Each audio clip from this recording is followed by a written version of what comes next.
درود بر شما. من فرشاد امیرخانی از دفتر حقوقی مهاجرتی رد ایگل در این ویدئو در چند دقیقه پیش رو همراه شما خواهم بود. ما تصمیم داریم تا با طرح شکایت حقوقی از سوی متقاضیان ویزاهای مهاجرتی خانوادگی علیه ممنوعیت سفر و یا همان ترابل بن که از سوی رئیس جمهور ترامپ که در 4 ژوئن 2025 در چارچوب دستور اجرایی امضا و از تاریخ 9 ژوئن 2025 در حال اجرا هست را به چالش درآوریم.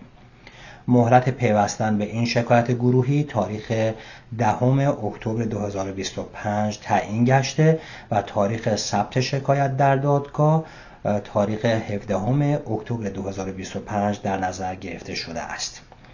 متقاضیان ویزاهای مهاجرت خانوادگی F1, F2A, F2B, F3 و F4 یا همان F1, F2A, F2B و F3 و F4 که تحت تاثیر ممنوعیت سفر یا همان ترابل بن هستند، چنانچه شرایط سگانه‌ای را که عارض خواهم شد را داشته باشند، می‌توانند در این شکایت شرکت کنند. تاریخ تقدم ویزایی ایشان طبق سهمیه‌ای که از سوی وزارت امور خارجه برای ماه اکتبر در نمودار A اعلام گشته باید جاری شده باشد. به عبارت ساده و فنی‌تر این که اگر پرایورتی دیت آنها طبق ویزا بولتنی که وزارت امور خارجه برای ماه اکتبر منتشر کرده در چارت A کارن شده باشند، یکی از شرایط سگانه است که میتونید در این شکایت شرکت کنید. دو اینکه فرم‌های موسوم به DS260 متقاضیان تکمیل و ثبت شده باشند. سوم اینکه شهروند کشورهایی باشند که مشمول ممنوعیت سفر و یا همان ترابل بن قرار گرفته شدند.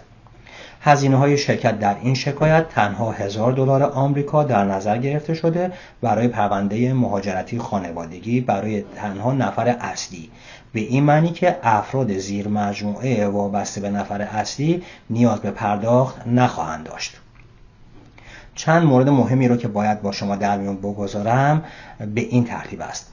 ما این دعوی گروهی را پیگیری می‌کنیم زیرا به حق شما برای دستیابی به مطالبات و نتایج منصفانه آن معتقد هستیم و برای دفاع از شما به سختی در واقع مبارزه خواهیم کرد.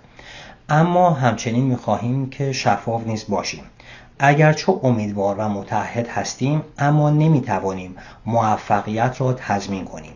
دادخواهی با عدم قطعیت همراه است و تصمیمات دادگاه در نهایت خارج از کنترل ما و دولت خواهد بود، چرا که قوه قضاییه مستقل عمل می کند. از همه شرکت کنندگان می خواهیم که با امید اما همچنان با انتظارات واقع بینانه در مورد آنچه که اقدامات قانونی می توانند و یا نمی توانند به آن دست یابند به ما بپیوندند. علاوه بر این، درک این نکته که شرکت کنندگان باید به آن توجه داشته باشند این است که دادرسی زمانبر است و در واقع چرخ عدالت به کندی خواهد چرخید و انتظار اینکه دادخواست در چند ماه اول به نتیجه مثبتی برسد واقع بینانه نخواهد بود. اغلب دعاوی حقوقی که سیاست‌های دولت را، مخصوصاً آنهایی که سیاست‌های کلان دولت را به چالش می‌کشند، 1 سال و یا حتی بیشتر طول خواهد کشید تا به مرحله‌ای برسند که شاکیان نتایج ملموس آن را ببینند. مبلغ شکایت در هنگام پذیرش قابل پرداخت است و پرداخت اقساطی و یا زمانبر شامل این شکایت نمی باشد. ثبت نام برای این دعوی حقوقی به صورت آنلاین از طریق وبسایت رسمی ما انجام خواهد شد و به صورت اتوماتیک و اتوماسیون خواهد بود. برای اطلاعات بیشتر می توانید به لینکی که در این ویدیو در زیر این ویدیو در واقع به نمایش گذاشته میشه در واقع از طریق این لینک ثبت نام خودتون رو انجام بدید.